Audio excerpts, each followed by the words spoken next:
असतो मा सद्गमय तमसो मा ज्योतिर्गमय मृत्योर्मामृतं गमय।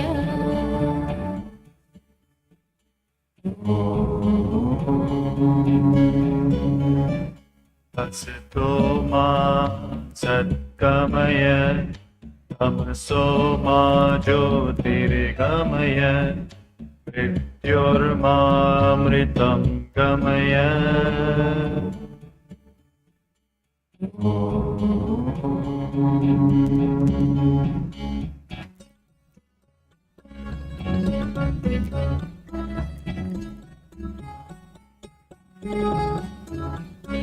असतो मा सद्गमय तमसो मा ज्योतिर्गमय मृत्योर्मामृतं गमय।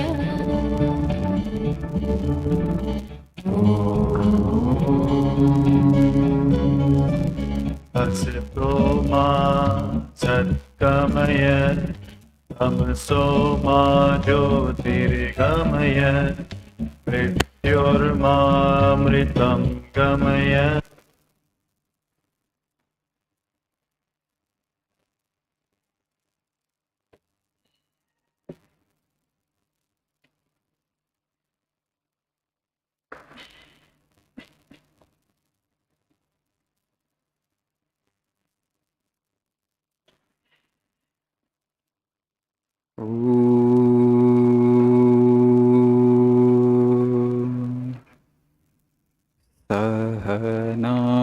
सहनावतु सहनौ भुनक्तु सह वीर्यं करवावहै तेजस्विनावधीतमस्तु मा विद्विषावहै।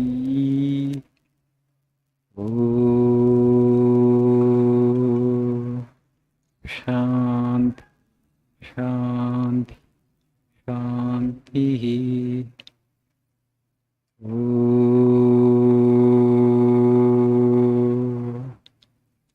असतो मा सद्गमय तमसो मा ज्योतिर्गमय मृत्योर्मामृतंगमय।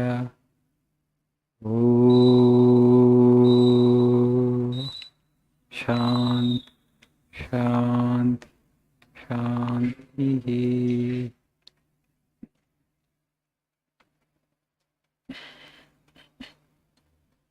Good evening.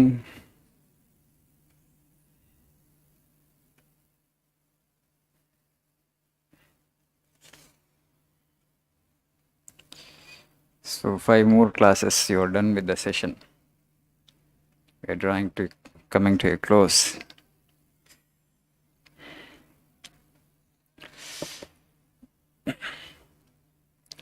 There are many quotes in this prayer book.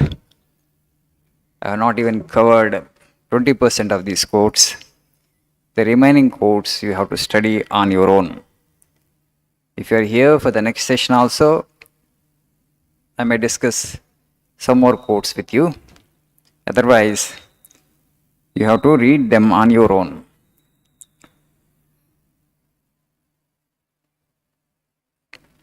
You know, Vivekananda had the grace of the Lord. He became the disciple of Sri Ramakrishna Paramahamsa. He went in search of truth and he had got the truth.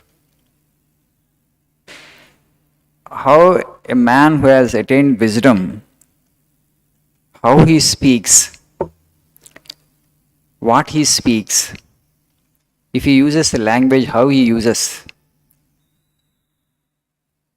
you will see, you will get to know if you read Swamiji's literature.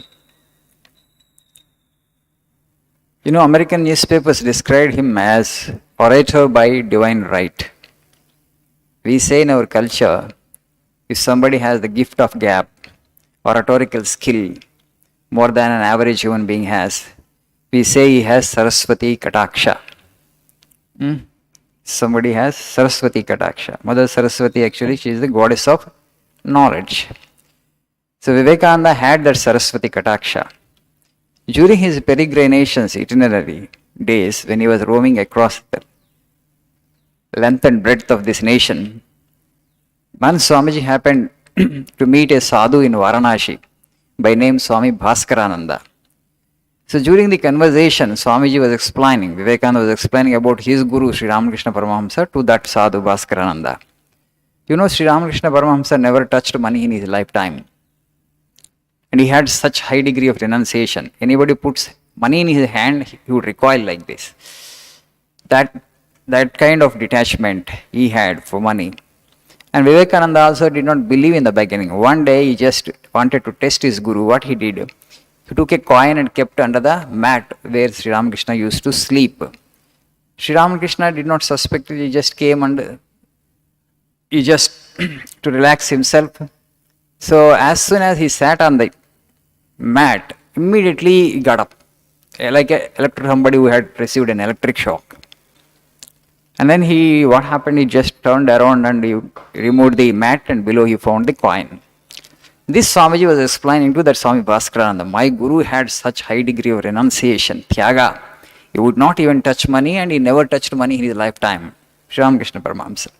And Bhaskarananda did not believe that. That is impossible. I don't believe you. You are exaggerating because you are guru, and that's why you are exaggerating the thing. Bhaskarananda told. Vivekananda said, why should I exaggerate? I saw with my own eyes. So they had a lot of conversation, kind of argument. But Bhaskarananda didn't believe what Swamiji said, but he appreciated his argumentative skill, and then he told him, Mother Saraswati is sitting on your tongue. He was the first man to recognize Vivekananda's genius. But at that time, Vivekananda didn't go to America. And then afterwards, in 1893, he had gone to America. You know the story, how he appeared there at the Parliament of Religions. It was not such a smooth, affair for him. He spent all his money. First, he landed up there in actually Chicago. It was, it was very cold. So then they told that the event will happen in September. So I think it was 2 months since actually the period that where Swamiji had gone there. And then so Swamiji was looking for some city where cost of living is less. Then he had gone to Boston. There he got introduced to one lady by name Kate Sanborn. And she actually played host to Swamiji for some days. And one day there Swamiji got introduced to that Harvard University Greek professor. He was the second man to recognize the genius of Vivekananda. And Vivekananda told him his problem. That see, I came all the way from India to represent my dharma, but here they say that you don't have credentials. Because the people in the Parliament of Religions asked him, which organization are you representing actually? You need to have a letter, okay? Then only we'll allow you to speak here on this platform, because it's an international platform. First time we are organizing such a mega event, Parliament of Religions. Vivekananda did not know from which organization to take a letter, because here this religion is not organized at all, dharma. And ultimately, Swamiji had a beautiful discussion with that Harvard University Greek professor, and that he was the second man to detect the genius of this man. And he said that, Swamiji, you don't worry about credentials and introduction letter, I will give you introductory letter. And he told actually, 2 lines he writes. So that Barrows, who is organizing this parliament of events, he is my friend. He writes, here is a man who is more learned than all of our learned professors put together. That was the language which Professor Wright had used to introduce Vivekananda to the Parliament of Religions. Here is a man who is more learned than all of our learned professors put together. So he was the second man to detect the genius of Vivekananda, and afterwards he participated. The rest is history, you all know. Vivekananda wrote many letters. And those letters are so full of patriotic spirit and so full of wisdom. As students, you would gain immense wisdom. Why I am asking you to read him?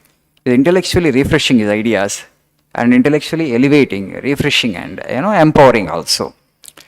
And knowledge is power, you all know that Francis Bacon has said. And also in this 21st century they are saying that this is a knowledge economy. 21st century is going to be knowledge economy. If you have ideas, there are people to fund and you can create wealth out of knowledge.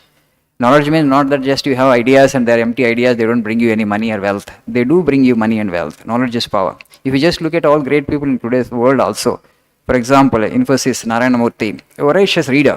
He has a huge collection of personal books, right? Because they invested in the beginning a lot on knowledge and acquisition of knowledge, and afterwards it got translated into wealth. So to build your personality and to shape your character, no other literature will help you as much as Vivekananda's literature. So I request you all to read. Also to develop your English language skill. You know, Russian novelist Leo Tolstoy, he read Vivekananda and he made a comment. He said, what language Vivekananda had? His English language. About Vivekananda's English, he makes a comment. Of course, American newspapers also eulogized Vivekananda's English at that point of time. Because of course, he was Saraswati Putra, he had the divine grace.